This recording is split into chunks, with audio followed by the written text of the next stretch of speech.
Start. नमस्कार, मैं doctor Sweety Chhabra हूँ और मैं हीलर हूँ और मैं NICC एकेडमी की डायरेक्टर हूँ, जिसमें कि हम बहुत सारी लेडीज़ को और छोटी छोटी गर्ल्स को, गर्ल्स से मेरा मतलब है 9th पास गर्ल्स को, हम लोग बहुत ही अच्छे से ब्यूटी का कोर्स कराते हैं।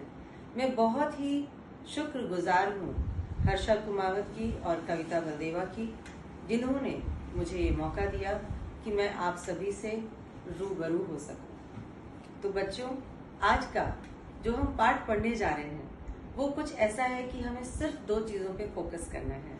ये मेरी आपसे पहली मुलाकात है और ये मेरी पहली वीडियो है, तो आशा करती हूँ आप लोगों को ये 2 बातें मेरी बहुत आसानी से समझ में आएंगी, क्योंकि मैं उसको बहुत ही सिंपल वे में समझाने जा रही हूँ। तो 2 बातों में पहली बात है कि हमें किसी से एक्सपेक्टेशन नहीं रखनी है। दूसरी बात यह है कि हम किसी को जज नहीं करेंगे। जो हो रहा है ईश्वर की रजा में, वो किसी न किसी पर्पस से हो रहा है और उससे हमें कोई ना कोई लेसन मिलता है। एक्सपेक्टेशन अगर हम किसी से बहुत ज्यादा करते हैं तो हमें बहुत दुख होता है।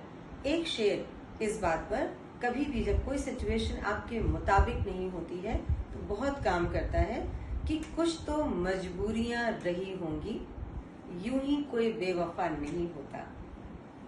जी तो चाहता है कि सच बोलूं, मगर क्या करूं, हौसला नहीं होता।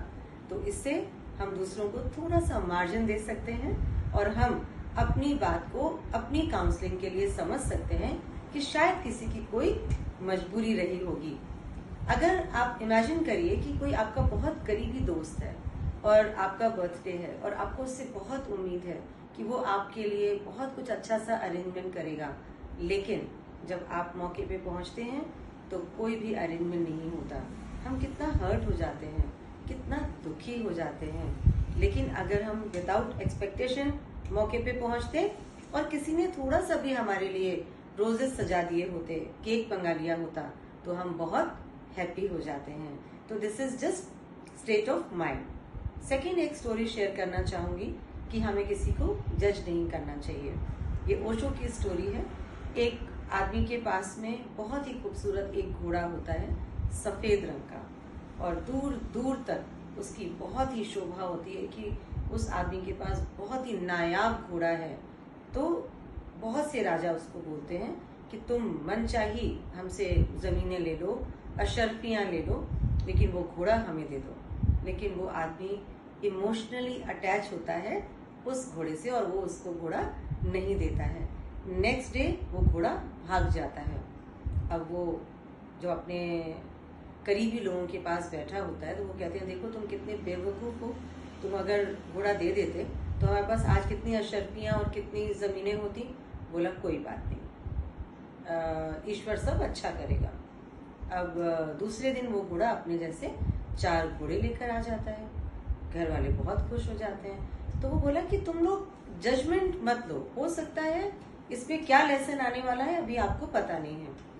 खैर, उसके जो 4 घोड़े होते हैं उनको उसका बेटा ट्रेनिंग करना शुरू कर देता है।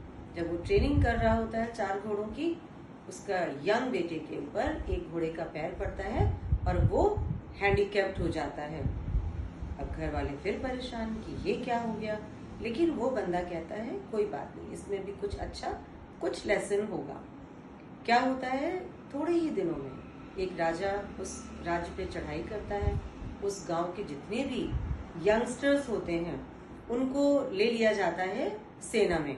उसके बेटे को सिर्फ इसलिए छोड़ देते हैं क्योंकि वो हैंडीकैप्ड था।